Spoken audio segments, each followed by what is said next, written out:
Buenas noches, yo soy Jorge Aldana, estudiante de la maestría en bioestadística de la Universidad Manuela Beltrán y el día de hoy vamos a hablar acerca de la investigación cualitativa. Vamos a concentrarnos específicamente en los tipos de diseño de investigación cualitativa. Tenemos inicialmente el diseño etnográfico. Su origen nace de la necesidad de poder estudiar grupos sociales en cuanto a su funcionamiento y comportamiento, ¿cierto? Cómo se organizan, cómo se estructuran, cómo interactúan, cuáles son las reglas y normas sociales imperantes en dicha sociedad y cómo todo ello termina en una funcionalidad o en una organización en particular.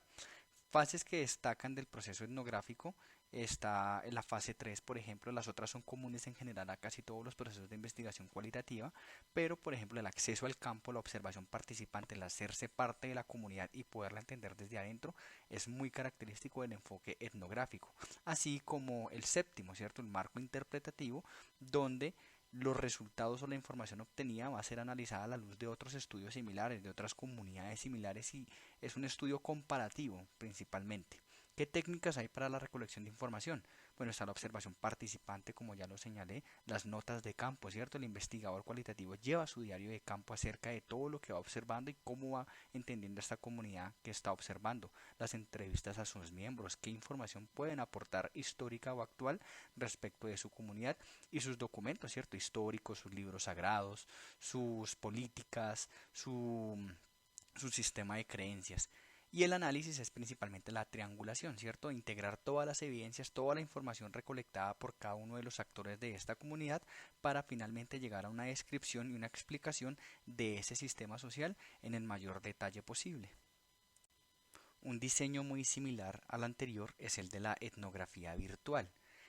Su necesidad o el origen principalmente radica en toda esta explosión tecnológica de las redes sociales, de todo el comportamiento que se ve también en las redes, ¿cierto? Cómo las personas utilizan esto también como una forma de interacción. Y no solamente las redes sociales, por ejemplo, las interacciones en videojuegos, el uso de blogs y en general todo el tiempo que las personas pasan con los medios de comunicación virtuales y tecnológicos que también generan una serie de pautas, una serie de comportamientos, una serie de prácticas culturales que son interesantes en el punto de vista antropológico.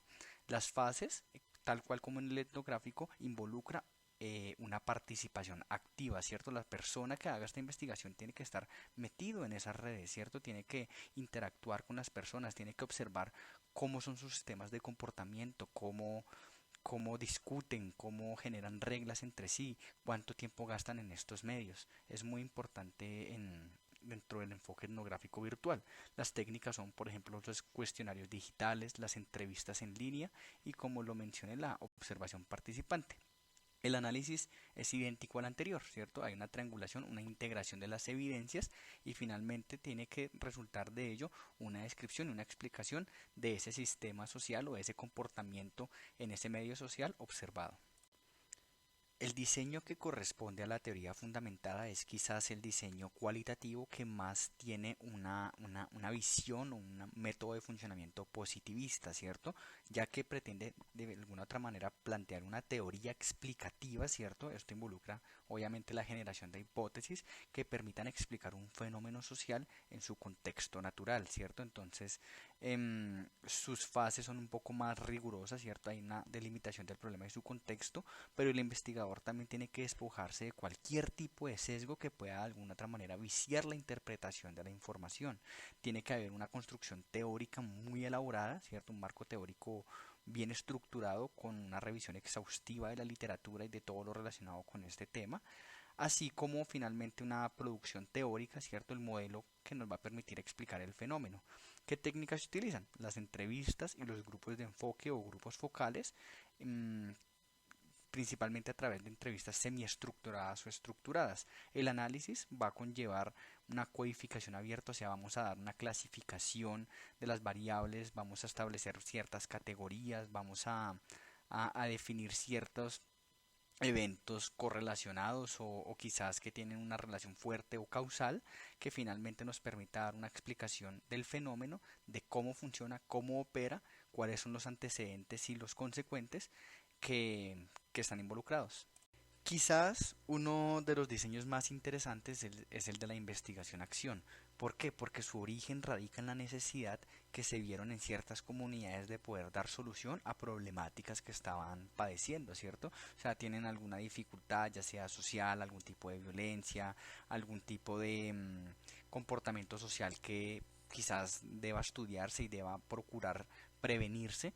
Entonces, vemos que, por ejemplo, en este tipo de diseño no hay una neutralidad de los investigadores, sino que de alguna otra manera están partiendo de un problema que quieren darle solución. Se llama investigación-acción porque finalmente lo que se investiga va a terminar y derivar en una aplicabilidad, ¿cierto? En algún tipo de acciones que puedan dar respuesta a esa problemática. Entonces vemos que hay una reflexión y una identificación inicial como primer paso, identificar el problema, cómo es que está abrumando esto a la comunidad, cuál va a ser el plan estratégico para poder dar o recolectar la información requerida y finalmente hacer una reflexión crítica. Se van a hacer entrevistas, grupos de enfoque, foros de discusión, o sea, se va a hablar con una comunidad extensamente para poder obtener la información requerida. Y en el análisis, lo más interesante es que la comunidad va a ser partícipe de ese análisis, ¿cierto? Van a opinar sobre cómo estudiar esa información, qué interpretación darle y finalmente cómo derivar a ello, por ejemplo, en un programa, en un plan, en una estrategia de acción que permita dar respuesta a la problemática de la comunidad. Los diseños de estudio de caso actualmente son utilizados ampliamente, ¿cierto? Son un enfoque integrador entre la parte positivista y hermenéutica, ya que surgió como una necesidad de poder estudiar no solamente a los grupos en lo cualitativo, sino también al individuo, pero a la luz también de un marco teórico bien estructurado. Mm, Vemos que sus fases, por ejemplo, involucran inicialmente cuál va a ser la pregunta del estudio, cuál es la teoría que respalda esa observación que yo estoy realizando, cuál es el protocolo que voy a tener para ese estudio de caso, ¿cierto? ¿Qué fases va a tener? ¿Qué preguntas voy a realizar? ¿Qué instrumentos voy a utilizar? Y finalmente qué explicación doy al problema, la descripción, la discusión y cuál es el valor de utilidad quizás de esa información que se ha generado. Las técnicas para recolectar en el estudio de casos son muy amplias. Pueden utilizar documentos, registros clínicos, ya que los estudios de casos son utilizados ampliamente en las ciencias médicas y en general en todas las ciencias de la salud. Se pueden hacer entrevistas, observaciones, se pueden hacer grupos focales, se pueden utilizar materiales de pronto con los que cuente ese grupo, esa persona, fotografías, filmes, videos. De pronto si se estudia un comportamiento específico de un grupo pequeño de personas, de pronto en un ambiente donde se está haciendo una observación natural, igual con cierto grado de control, es muy útil este tipo de material audiovisual. Y si finalmente el análisis va a ser ya sea una descripción del caso de cada individuo que hizo parte de la investigación o como grupo, ¿cierto? Lo que podemos identificarlo como un análisis interior o quizás un análisis cruzado. El último diseño que veremos es el fenomenológico, ¿cierto? Surge la necesidad de poder comprender al ser humano desde un punto de vista muy interno, ¿cierto? Permitiendo a la subjetividad ser partícipe de este proceso, no buscando explicaciones causales, no busca explicar, predecir y controlar, sino buscas comprender el individuo, su realidad, cómo la percibe, ¿cierto? En este caso se renuncia a cualquier tipo de explicación causal.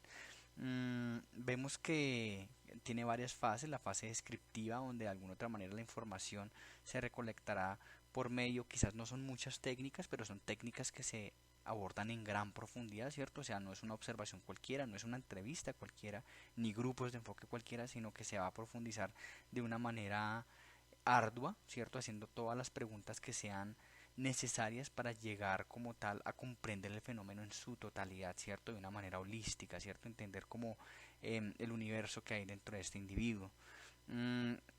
Después viene la parte estructural donde finalmente se le va a dar un orden a esa información recolectada, ¿cierto? Como vemos en el análisis, qué categorías se crearon, qué descripciones del fenómeno y qué experiencias compartidas se pueden identificar. Y finalmente todo eso nos va a llevar a una descripción del problema y una experiencia común que pueda de alguna otra manera también ligar con otras personas los resultados obtenidos con otras comunidades, pero cuyo objetivo finalmente va a ser únicamente la comprensión. Espero haya quedado muy claro el tema, agradezco su atención y nos vemos en otra oportunidad.